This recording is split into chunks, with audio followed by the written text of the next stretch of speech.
क्या आप जानते हैं भगवान बुद्ध के जर्नी के बारे में?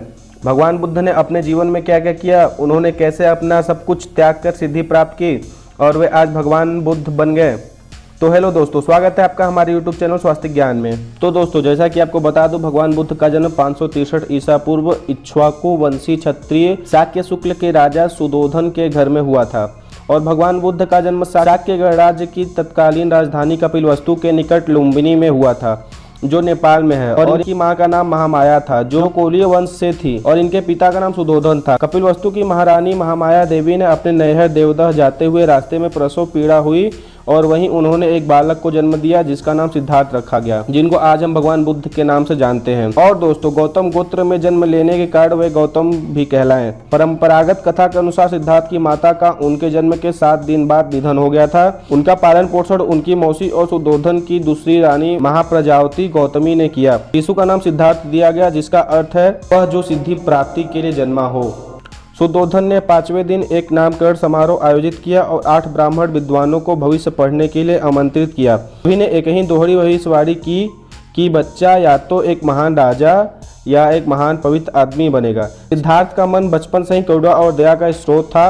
इसका परिचय उनके आरंभिक जीवन की अनेक घटनाओं से पता चलता है। घोड़दौड़ में जब घोड़े दौड़ते और उनके मुंह से झाग निकलने लगता तो सिद्धार्थ उन्हें थका जानकर वहीं रोक देते और जीती हुई बाजी हार जाते।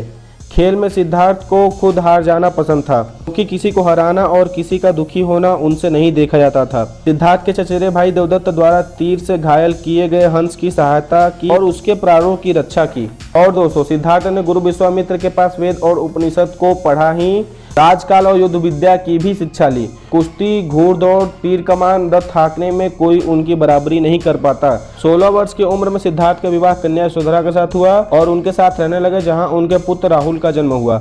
लेकिन विवाह के बाद उनका मन वैराग्य में चला गया और सम्यक सुख शांति के लिए उन्होंने अपने परिवार का त्याग कर दिया। सुंदर पत्नी यशोधरा, दूध मुहे राहुल और कपिलवस्तु जैसे राज्य का मोह छोड़कर सिद्धार्थ तपस्या के लिए चल पड़े। बुद्ध के प्रथम गुरु आलार कलाम थे, जिनसे उन्होंने संन्यास काल में शिक्षा प्राप्त की। 35 वर्ष की आयु में वैशाखी पूर्णिमा के दिन सिद्धार्थ पीपल वृक्ष के नीचे ध्यानस्थ थे। बुद्ध ने बोधगया में निरंजना नदी के तट पर कठोर तपस्या की और सुजाता नामक लड़की के हाथों खीर खाकर उपवास तोड़ा। सभी पर्वतीय गांव में एक स्त्री सुजाता को पुत्र हुआ। वह बेटे के लिए एक पीपल वृक्ष से मन्नत पूरी करने के लिए सोने के थाल में गाय के दूध की खीर भरकर पहुंची। सिद्धार्थ वहां बैठे ध्यान कर रहे थे। उसे लगा कि वृक्ष देवता ही मानो पूजा लेने के लिए शरीर धरकर बैठे हैं। सुजाता ने बड़े आदर से सिद्धार्थ को खीर भेंट की और कहा, जैसे मेरी मनोकामना पूरी हुई उसी तरह आपकी भी हो। उसी रात को ध्यान लगाने के बाद सिद्धार्थ की साधना सफल हुई। उन्हें सच्चा बोध हुआ, तभी से सिद्धार्थ बुद्ध कहलाए। जिस पीपल वृक्ष के लिए सिद्धार्थ को बोध मिला वह बोधि वृक्ष कहलाया। और गया का समीप पर्वती वह स्थान बोध गया, बिहार में बोधि वृक्ष के नीचे उन्हें ज्ञान की प्राप्ति हुई और वे सिद्धार्थ से भगवान बुद्ध बन गए। और दोस्तों, इनका निधन 80 वर्ष की आयु में भारत के कुशीनगर में ईसवी पूर्व 483 में उन्होंने इस संसार को त्याग कर दिया। और दोस्तों, ये जानकारी आपको कैसी लगी हमें कमेंट करके जरूर बताएं। और आपको हमारा वीडियो पसंद आया हो तो वीडियो को लाइक करें, शेयर करें और हमारे यूट्यूब चैनल स्वास्तिक ज्ञान को सब्सक्राइब करें। तो मिलते हैं अपनी अगली वीडियो में, तब तक के लिए नमस्कार।